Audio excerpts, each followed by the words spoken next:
Brigadir Jenderal Ahmad Fahidi, sosok garis keras garda revolusi Iran, dan disebut memiliki pengaruh besar di lingkaran kekuasaan Teheran, dilaporkan tewas dalam sebuah serangan yang dikaitkan dengan Israel.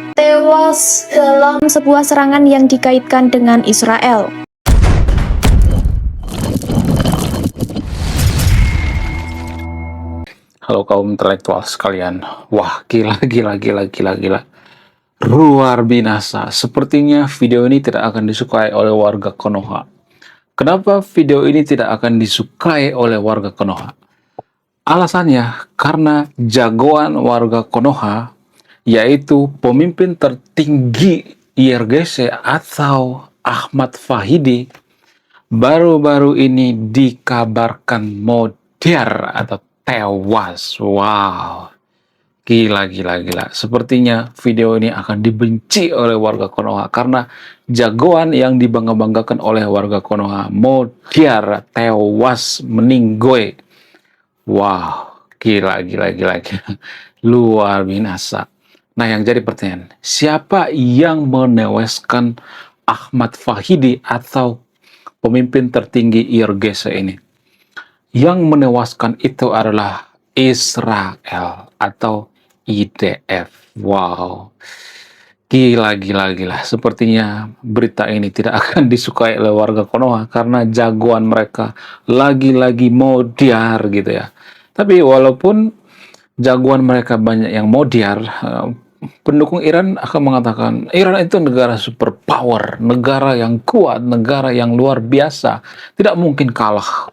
Iran nggak mungkin kalah karena Iran itu diberkati oleh Tuhan gitu ya. Jadi kalau sudah bicara tentang Iran, maka mendadak warga Konoha itu bawa Tuhan gitu ya, bawa agama gitu ya. Nah, yang jadi pertanyaan, kalau Tuhan daripada pendukung Iran itu perkasa, maha kuasa, lalu kenapa IRGC atau pemimpin tertinggi IRGC yang disebut sebagai tentara Allah gitu ya, pemimpin daripada tentara Allah bisa meninggal?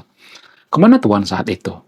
Kenapa Tuhan tidak melindungi mereka? Itu yang jadi pertanyaan. Saya cuma bertanya guys ya, jangan langsung kepanasan dulu ya, jangan langsung kejang-kejang kolonjotan berjamaah dulu ya.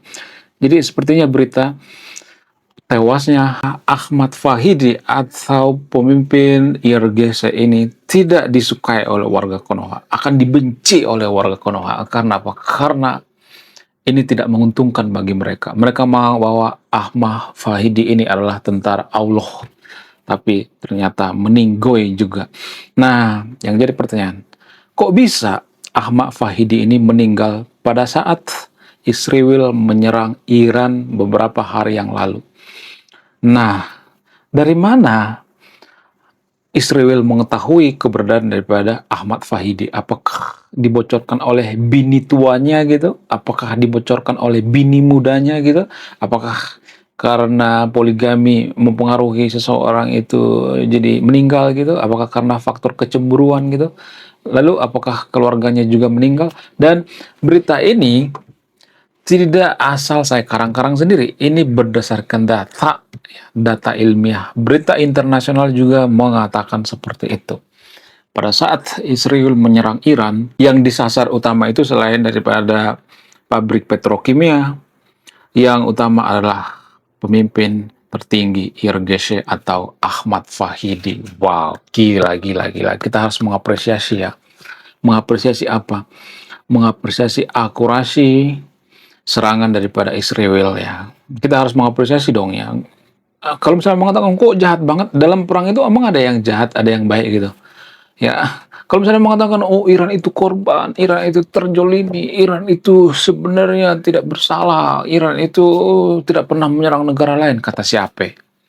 Mana datanya? Kita bicara by data dong. Saya tidak berpihak pada siapapun di sini. Saya tidak berpihak pada Israel, saya tidak berpihak pada Amerika. Tapi menurut data, kita bicara by data. Lagi-lagi kita bicara by data. Kita tidak ngarang di sini ya. Menurut data dari Reuters, ya, Reuters mengatakan adanya aliran dana dari Iran terhadap Hizbullah, terhadap Houthi, terhadap Hamas, kurang lebih 1 triliun per tahun. Itu artinya secara tidak langsung Iran itu terlibat dalam penyerangan Israel selama bertahun-tahun. Ya kan? Saya tidak hal mangap guys, ini berdasarkan data ilmiah dari Reuters. Kalau nggak percaya, cek data. Ya, Kalau data saya salah, saya akan minta maaf gitu. Saya fair-fairan aja, nggak, saya tidak mengatakan saya yang paling cerdas, paling benar gitu ya. Jadi kalau saya mengkritik pengamat-pengamat kompresor bocor yang ada di Konoha itu, saya tuh sering dikata-katain, emang lu lebih hebat daripada kompresor itu? Emang lu lebih hebat daripada profesor? Emang lu lebih hebat daripada pengamat? Ya, kemarin saya kritik Pak Hikmanto, banyak tuh yang kata-katain saya, emang lu lebih cerdas daripada Pak Hikmanto? Emang lu lebih hebat daripada profesor? Saya mengkritik itu by data, ya bukan karena kebencian saya terhadap Pak Hikmanto, bukan seperti pengamat di Konoha kebencian mereka terhadap Israel, bukan seperti itu. Ya saya bicara by data yang ilmiah. Jadi kalau mau bantah pakai data yang ilmiah. Diskusinya seperti itu, bukan sedikit-sedikit sok tahu lu ya, tahu apa lu tentang agama, ngaji dulu sana. Ya sok tahu lu ya. Ya tiba-tiba kabur gitu ya. Sok tahu lu, kabur, nggak boleh seperti itu. Ya jelaskan datanya mana gitu, data yang ilmiah gitu ya. Kenapa harus data yang ilmiah? Biar bisa diuji gitu ya. Ya, jadi kalau Reuters mengatakan Iran menyalurkan dana terhadap Hizbullah ya, kurang lebih 1 triliun per tahun itu, ya itu bisa diuji gitu ya. Ada aliran dananya gitu ya. Ada struknya gitu ya. Mereka mengetahui itu ya. Jadi mereka tidak asal bikin berita gitu ya. Media-media independen itu nggak asal bikin berita seperti berita di Konoha. Konoha itu kan yang penting penonton senang gitu ya. Yang penting Amerika dijelek-jelekin gitu ya. Yang penting Israel dijelekin. Betapa bodohnya warga Konoha gitu ya. Digiring oleh opini-opini, digiring oleh media-media di Konoha. Untuk apa? Untuk cuan. Lagi-lagi cuan. Mereka dapat view gitu ya. Ketika mereka dapat view, ya mereka bisa gaji karyawan mereka gitu. Jadi media-media itu tidak mungkin bisa netral kalau ujung-ujungnya cuan gitu. Bagaimana dengan media internasional? Media internasional itu sudah berpengalaman gitu ya. Ya justru mereka netral, mereka dapat cuan. Kalau mereka nggak netral, mereka nggak dapat cuan, akan ditinggalkan oleh para pelanggannya gitu. Jadi orang-orang di negara maju itu mereka tahu media itu curang ya, bohong atau tidak, mereka tahu gitu. Karena zaman sekarang zaman media sosial kan, kita sudah tahu kan berita yang sebenarnya gitu. Jadi kalau ada yang mengatakan bahwa Ahmad Fahidi ini hoax yang meninggal, ya jangan marah ke saya. Yang berita-berita internasional mengatakan seperti itu ya. Bahkan sekelas Kompas juga mengatakan seperti itu. Jadi kalau mau marah jangan marah ke saya, marah sama Kompas ya, sama berita internasional, jangan marah ke saya gitu. Ya, jadi kita berdebatnya secara ilmiah gitu, bukan kebencian. Jadi sebenarnya kalau kita bicara tentang niat jahat atau mens rea, Iran punya mens rea kok, ada niat jahat kok. Mereka membiayai Hizbullah. Ya mereka nggak menyerang secara langsung, tapi mereka membiayai Hizbullah, ya kemudian Hamas, ya Houthi dan sebagainya. Jadi ya secara tidak langsung Iran juga terlibat. Ya. Ya jadi itu fakta ilmiah yang jarang kita sadari. Jadi kalau saya mengatakan bahwa Ahmad Fahidi meninggal itu sesuatu yang luar biasa bagi pendukung Israel, ya sah-sah aja, nggak jadi masalah kan. Pendukung Iran juga ketika Israel dibombardir, pendukung Iran juga tepuk tangan, ya kan sah-sah aja, nggak jadi masalah gitu. Jadi jangan ketika Ahmad Fahidi meninggal kita langsung disebut jahat. Kalian pendukung Israel itu jahat, pendukung Iran itu jahat. Nggak bisa seperti itu ya. Ya kalian itu jahat, pendukung Amerika itu berarti mendukung kejahatan. Nggak gitu juga, Bambang. Nggak gitu juga. Emang negara-negara Islam nggak punya jajahan. Ottoman punya jajahan. Turki Utsmani punya jajahan. Jadi jangan sedikit-sedikit, yang menjajah itu Amerika. Ya kita juga bisa dikatakan penjajah kalau dari sudut pandang orang Timur Leste. Timur Leste menganggap bahwa Konoha itu penjajah. Papua menganggap Konoha itu penjajah. Jadi nggak bisa melihat dari satu sudut pandang ya. Jadi yang kita apresiasi itu adalah akurasi. Bayangkan Ahmad Fahidi itu sudah dikawal ketat. Bisa dikatakan bahwa Ahmad Fahidi ini sebenarnya pemimpin tertinggi daripada Iran. Ya banyak orang mengatakan bahwa yang memimpin Iran sekarang adalah Mojtaba Khamenei, itu nggak benar ya. Berkali-kali saya mengatakan, dari dulu saya mengatakan Mojtaba Khamenei itu sudah mutiar, sudah meninggal. Ya, yang memimpin Iran sekarang itu adalah Ahmad Fahidi dan Menlu ya. Ya ada 3 ya. Menlu, kemudian Presiden Iran gitu ya. Jadi yang paling berkuasa sebenarnya Ahmad Fahidi. Ya bisa aja diganti kembali ya, tapi ya tetap juga nanti jadi sasaran ini kan, sasaran Israel juga ya. Ya lebih baik menyerah, udah deh menyerah aja deh gitu ya, nggak usah sok-sokan gitu. Oh kita masih bertahan kok, kita dilindungi oleh Tuhan kok. Ya kalau Tuhan melindungi, kenapa Ahmad Fahidi bisa modiar ya kan? Itu kan logikanya kan? Ya nggak sih? Ya, kalau Tuhan melindungi Iran, kenapa Ayatollah Ali Khamenei bisa modiar gitu? Belum kita lanjut. Jadi guys, kemarin ada yang nanya, lu apa sih kontribusinya bagi negara ini? Lu kontribusi saya ini guys ya, nulis buku, judulnya Budi Tanpa Pekerti. Ini temanya bahas tentang agama. Kemudian sama luka, kisah dalam buku ini ada seorang kiai bingung memilih antara menyelamatkan hutan atau menyelamatkan 1000 anak yatim. Link pembeliannya ada di pin komentar video ini. Jadi endingnya apa ya? Saya penasaran ini. Saya jadi penasaran ini isinya apa. Beli juga beli. Link pembeliannya ada di pin komentar video ini. Nah, ternyata setelah ditelusuri secara kronologis ya, ternyata Ahmad Fahidi ini sudah lama diintai gitu ya, diintai oleh intelijen Israel ya. Kemudian ya ternyata akhir-akhir ini kebongkar gitu tempat persembunyiannya. Siapa yang ngebongkar ini? Ya mata-mata. Mata-mata siapa? Mata-mata Israel yang ada di Iran. Mata-mata Israel yang ada di Iran itu apakah orang Israel? Enggak. Orang Iran itu sendiri. Orang Iran itu sendiri yang berkhianat gitu.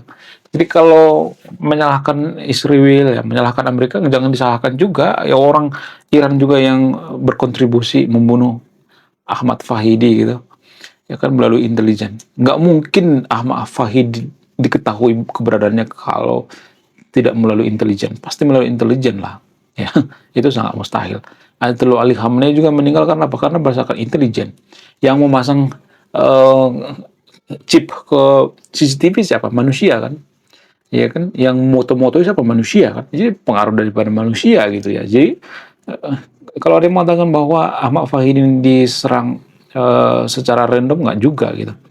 Tapi diserang secara brutal, tapi sudah terkunci gitu ya. Jadi yang membunuh itu adalah pasukan IDF. Luar biasa ya, presisi banget ya. Menurut kalian gimana? Coba tulis kolom komentar ya. Saya tidak akan berpihak di video ini. Anda yang mau menyimpulkan, apakah Anda sedih ketika Ahmad Fahidi meninggal?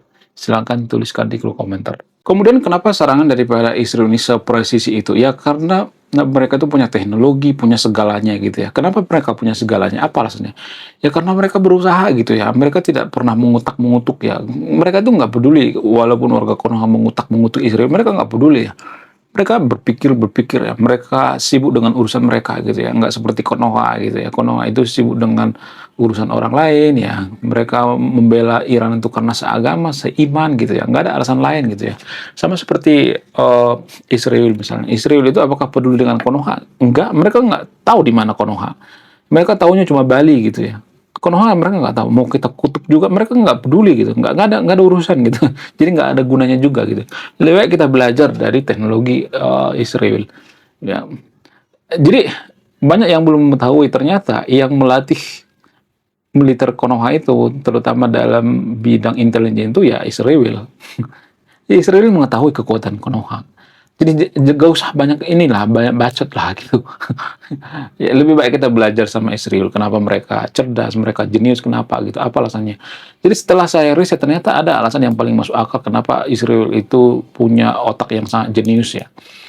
Ternyata otak manusia itu berevolusi guys. Jadi kalau otak manusia itu nggak dipaksa berpikir, nggak terbiasa berpikir, mereka akan bodoh ya, lama-lama akan bodoh. Jadi otak manusia itu harus berevolusi. Harus dibiasakan mikir gitu ya, dipaksa mikir gitu. Sama seperti orang nge-gym ya. Ya kalau malas nge-gym ya badannya nggak profesional gitu ya.